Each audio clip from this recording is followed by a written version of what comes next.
Hey there, I hope you're well. I'm Jeffrey Rickman. I'm a Global Methodist elder, and I comment on all things Methodist. Part of my concern, and I've done some segments on this, is Christian use of money and how it is that the Methodist heritage is carried forward financially in the lives of individuals and local churches. There was a big development earlier this week where the financial institution of the Global Methodist Church has now been pronounced to be shifting halfway through the year. And this is a multi-million-dollar thing. It impacts a lot of churches and people and finances. So what this is a commentary on what I know about that so far. And of course, there's still a lot of questions that can't be answered.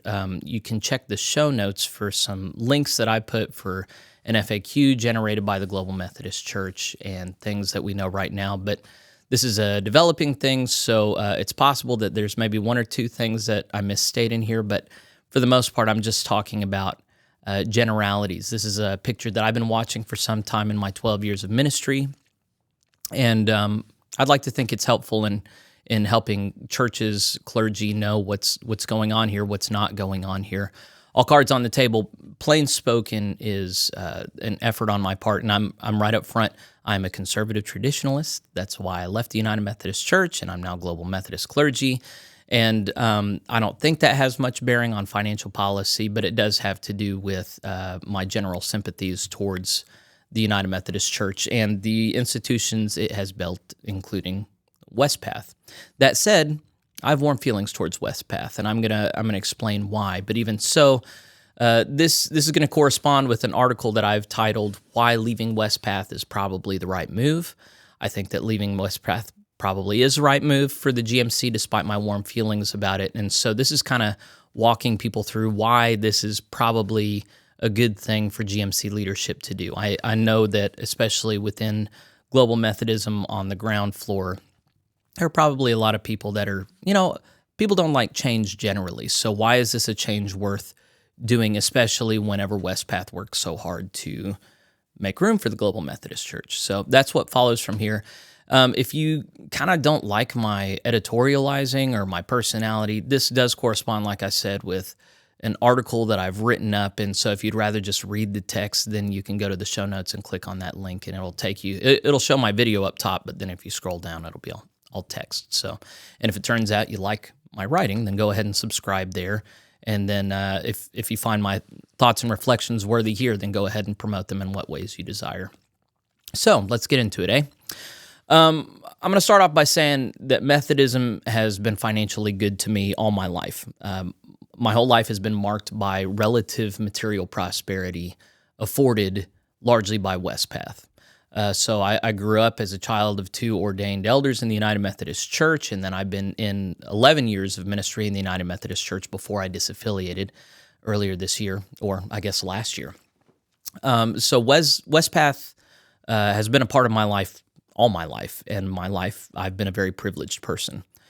So far as clergy go in the American landscape right now, United Methodist pastors fare much better than average, and this is in large part due to minimum income standards that have been set by annual conferences around their connections. So if a local church is unwilling or unable to pay the minimum salary, they don't get a pastor from the United Methodist Church.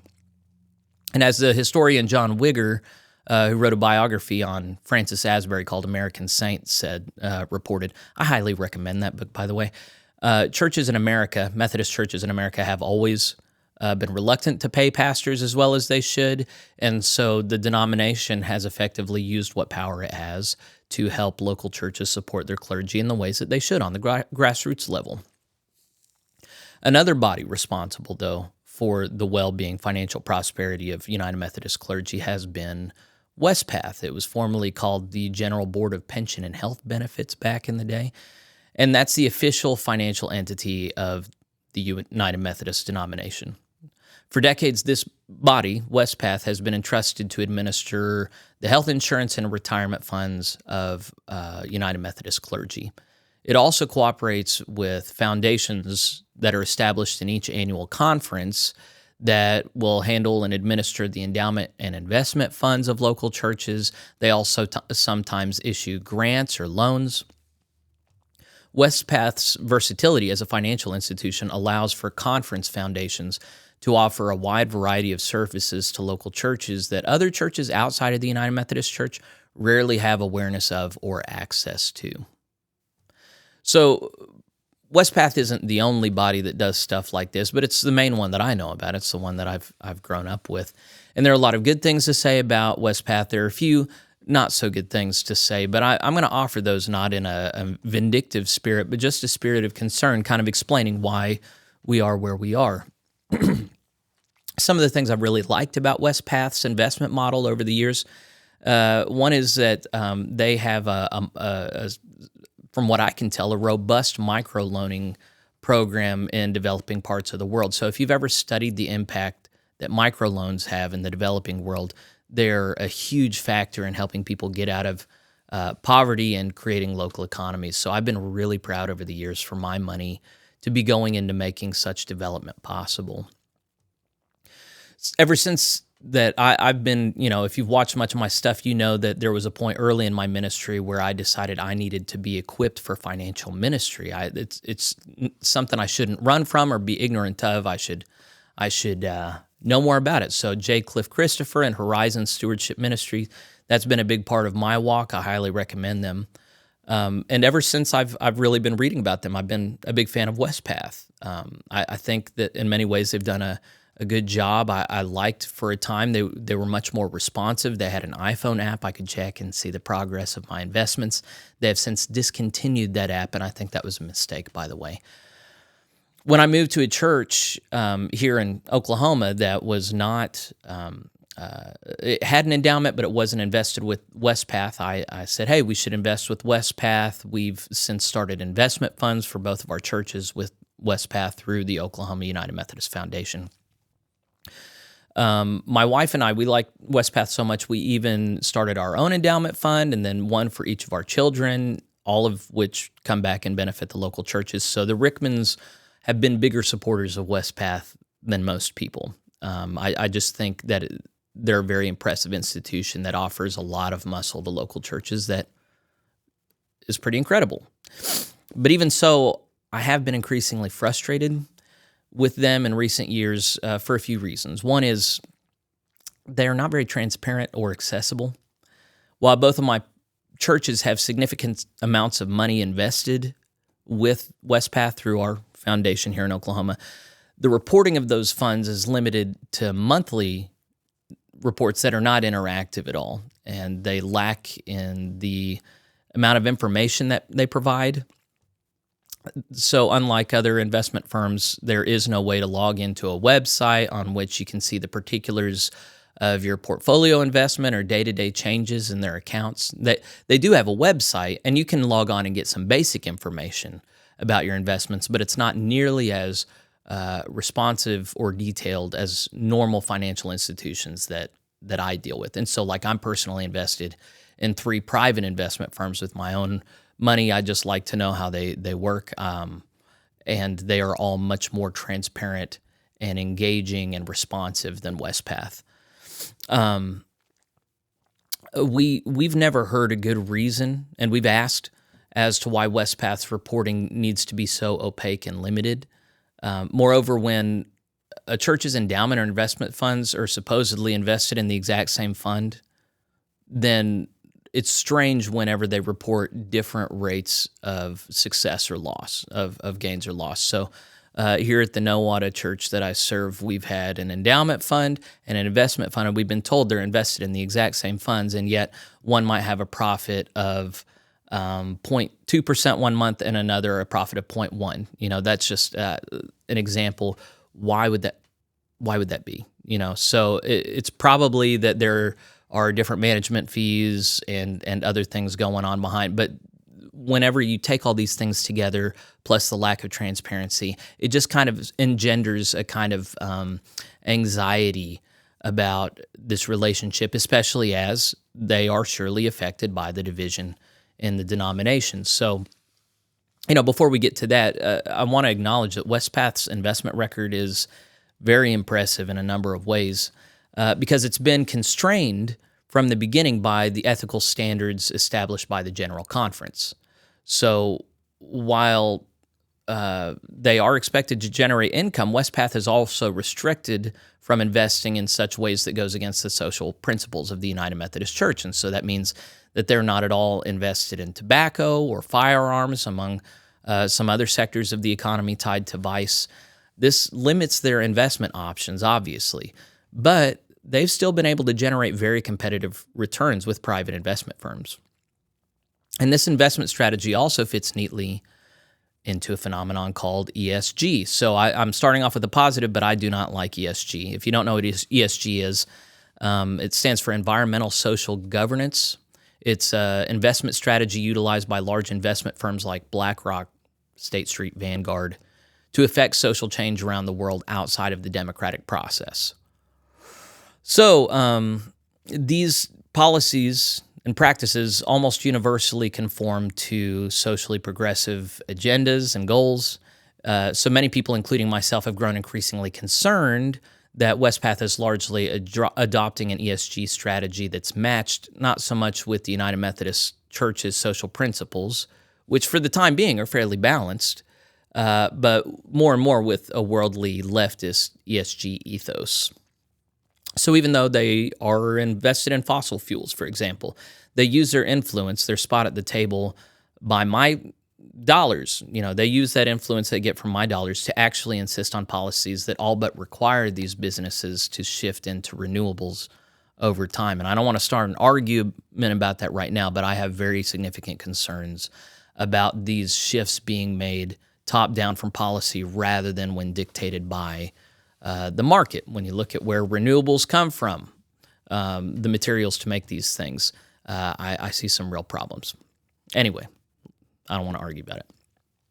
So many, including the chief investment officer of Westpath, his name is Dave Zellner, they believe that my concerns about ESG are overblown and kind of paranoid, an outgrowth of a culture war that's just made people go wonky. So I privately corresponded with Zellner in 2022. He was very responsive, very respectful. But following our conversation, he published an article advocating for a continued ESG investment strategy. I'll put the link to that in the show notes. You'll also find it in the hyperlink if you read the article. So I didn't anticipate that I would write him and he would change his mind based on what I said. But I did kind of hope that he would be able to persuade me that they had a different kind of investment strategy or a different model for ESG investing than these larger firms. He didn't persuade me of anything. I actually got more concerned over time. It seems to me that Westpath, which is chaired by Bishop Robert Schnase, he's a liberal U.S. bishop down in Rio, Texas. I've recently reported on him and how tone-deaf he seems to be to me. Westpath is content to do what the United Methodist Church has done for decades. They take the hard-earned money of religious conservatives like me, and they use it against us socially and culturally. So ESG scoring an investment is a hugely influential thing that, they might say, hey, we're happy to take your money, but they're going to use it against me socially. It seems that way to me. So at this year's General Conference, as it approaches, it's likely that the BDS movement will prevail among the body. If you don't know what BDS is, it's boycott, divest, sanction. It's an approach to financially hurt the state of Israel. And if they succeed, it's likely that Westpath dollars will be completely removed from any business with ties to Israel. So that's just one more thing. You got ESG, you got BDS, you got all these movements that are ascendant in the United Methodist Church that is running Westpath. Their main board is run by denominational leadership that I have a problem with. What about locally? I'll talk about that in a minute. But in the meantime, when we're looking at these social issues, I can't forget how fraught it was to try and decouple the United Methodist Church's General Board of Church and Society from abortion advocacy, and how they simply refused to begin advocating for the persecuted church, even after the General Conference explicitly said, we want you to do this. So while Westpath is not the General Board of Church and Society, they are part of the same unresponsive behemoth. If they had publicly advertised new investment portfolios that stood outside of these activist investment strategies, I think things would be very different right now for them. But this is part of the reason, this social ESG stuff, it's a big reason as to why this shift has taken place. You can be sure of this. So as it became increasingly apparent to all that a split was coming within the United Methodist Church, Westpath leadership was wise to position itself to serve not just the United Methodist Church, but Global Methodist Church, any Wesleyan bodies from there on out. When the split finally came, there was a seamless transition to Wespath retirement and health insurance for the nascent Global Methodist Church. They have also continued to work with churches and clergy that have stayed independent for the time being. I honestly thought that they were doing such a good job at this that they would manage to hold on to everybody, and I was flat out, I was very wrong in this. I was very surprised when this transition was announced to be coming.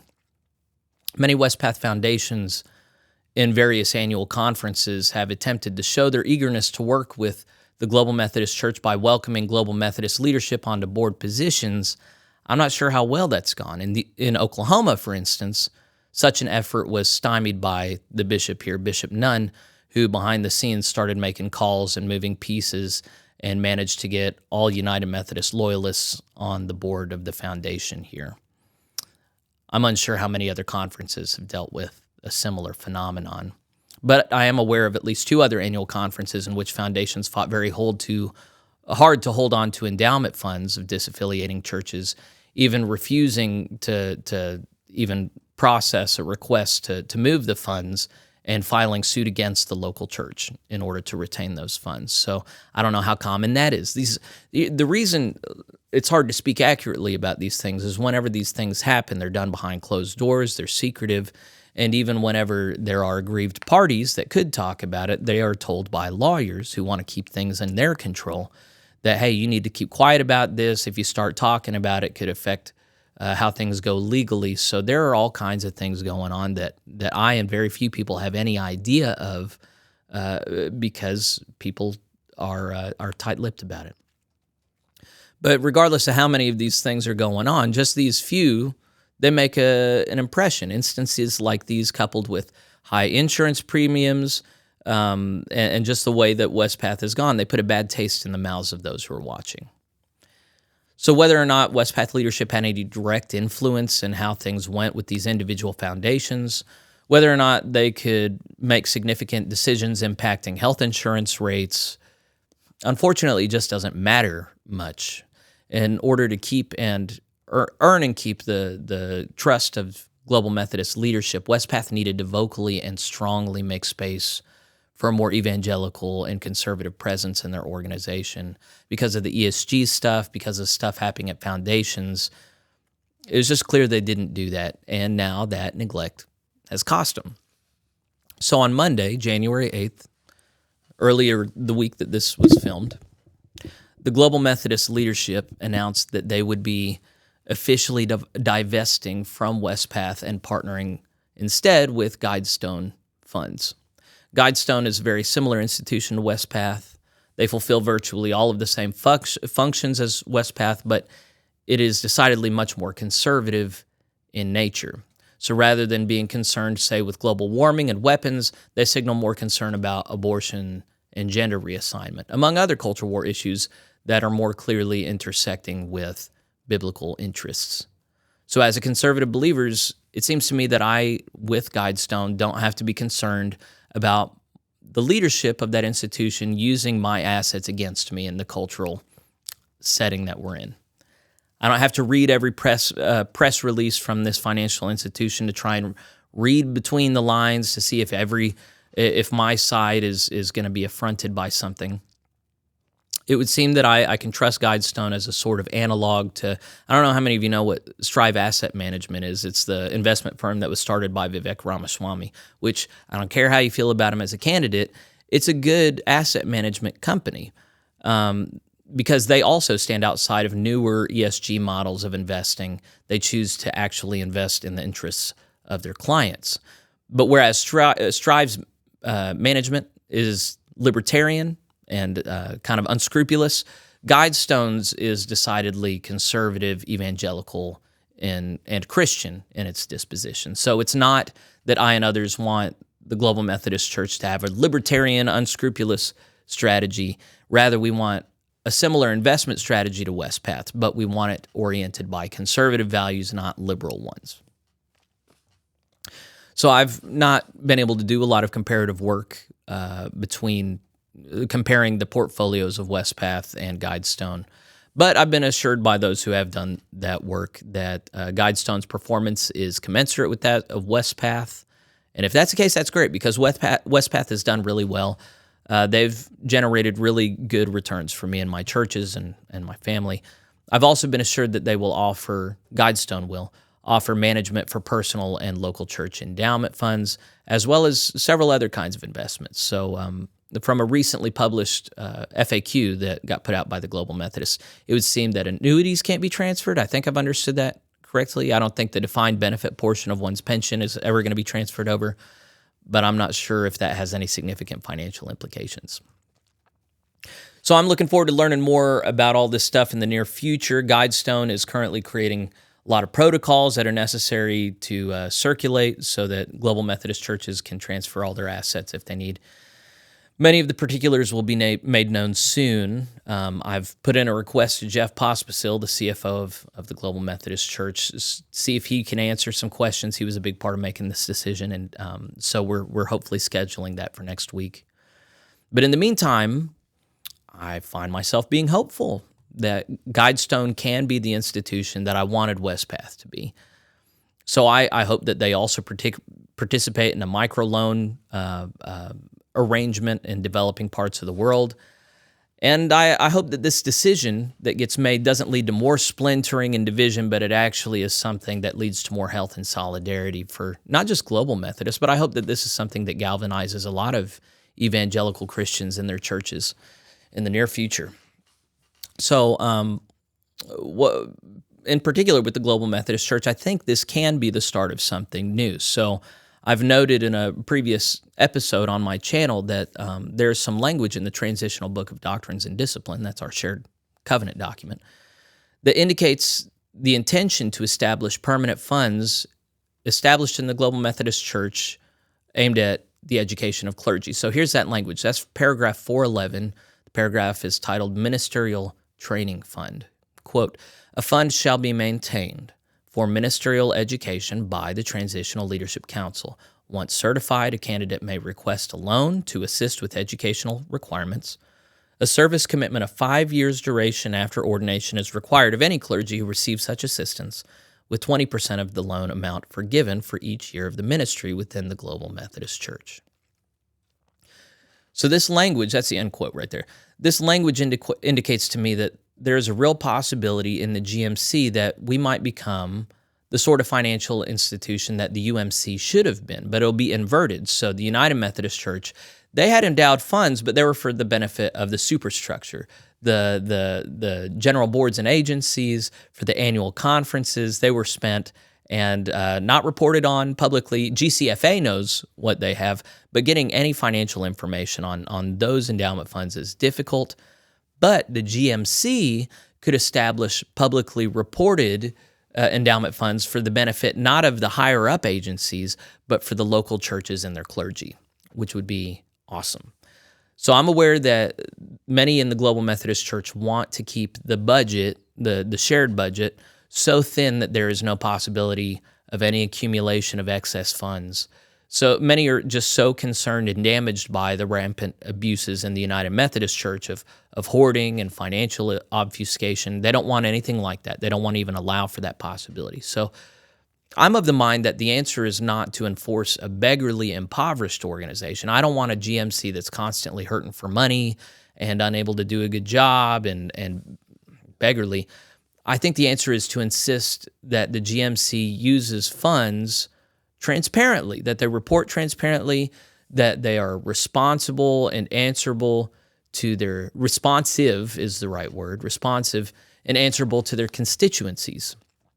And that the directionality of the funds is always to the benefit of the grassroots, not the elites at the top. I think the directionality needs to be not going up, but coming down. So I cannot help but dream of a future in which the excess funds that are accumulated in years of plenty will be invested in such a way as to offset the costs and liabilities of ministry at the local church level indefinitely. So we're currently trying to figure this. By the way, this is what's happening in the Nowata church I serve. We were responsible with funds and given here. It's invested now in endowment funds that regularly pay out, and they offset the cost of ministry here at the local church level so that we are able to operate at a much higher standard than other local churches of similar size and income. And there is no reason why that can't operate at scale. So we're as a denomination, the GMC is trying to figure out what we can offer that would put us in the position to be able to insist on high standards of doctrine and discipline for local churches. And as it stands, it's not clear what benefits denominational affiliation could give to local churches that choose to affiliate. There are a lot of churches that are independent just going, why would we affiliate with you? We can hold on to our own money. We can do things our own way. Why would we want to belong to the GMC? Well, if we were to be shrewd in our stewardship of resources entrusted to us, then local churches can find themselves in the future being so thankful that they joined the Global Methodist Church because there's so many payoffs from our connection. And some of those could be financial in nature. In times of leanness, when other churches are really hurting, if the Global Methodist Church was a responsible stewardship connection, the way I'm hoping it will be, then we can stay afloat when other churches sink, and we can be proactive in ministry when others are defensive. So, for instance, Jeff Pospisil, he used to be the treasurer for the Dakota's annual conference in the United Methodist Church. And during his tenure there, they were actually able to send money back to local churches. And this just happened to correspond with gains in the annual conference level of new conversions, baptisms, professions of faith, all these things. It seems to me that this financial ethos, led by Jeff Pospisil and many other faithful stewards, could be a real blessing to the Global Methodist Church. So our new affiliation with GuideStone, it could be the start of some building up a new structure like that with a different ethos. And so I obviously, for one, I'm hoping that it is the start of something new. So that concludes my thoughts on that for right now, and I'm going to have a lot more. Like I said in the article, I hope to be interviewing Jeff Pospisil soon, so go ahead and subscribe to me on whatever platform you're watching or listening on so that you stay apprised of that. I think the finance, there are a lot of people whose eyes glaze over with money, or they think talk about money is only ever concerned with mammon and unfaithful.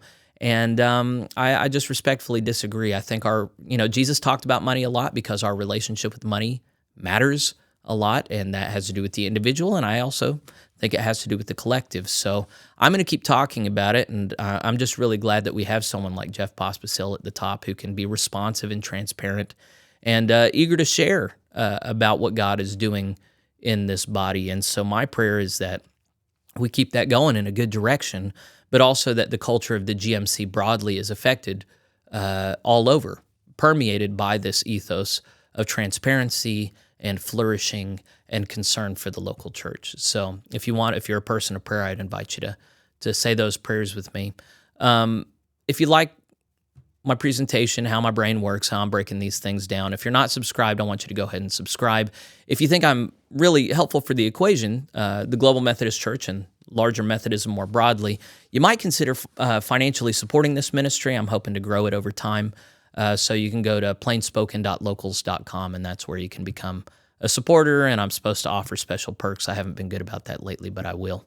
And then, make sure to send this to anyone else, especially retirees that are in the GMC that are concerned about this stuff, people that just are interested in the finances of these denominational things. Go ahead and promote this. If you have any thoughts, things that I don't know that you do, share them in the comments. Any analysis that I really should have done but forgot, put it in there. I read at this point still all the comments that people write, so I appreciate all that. And I appreciate your support and prayers, and I'll be seeing you again soon. Take care.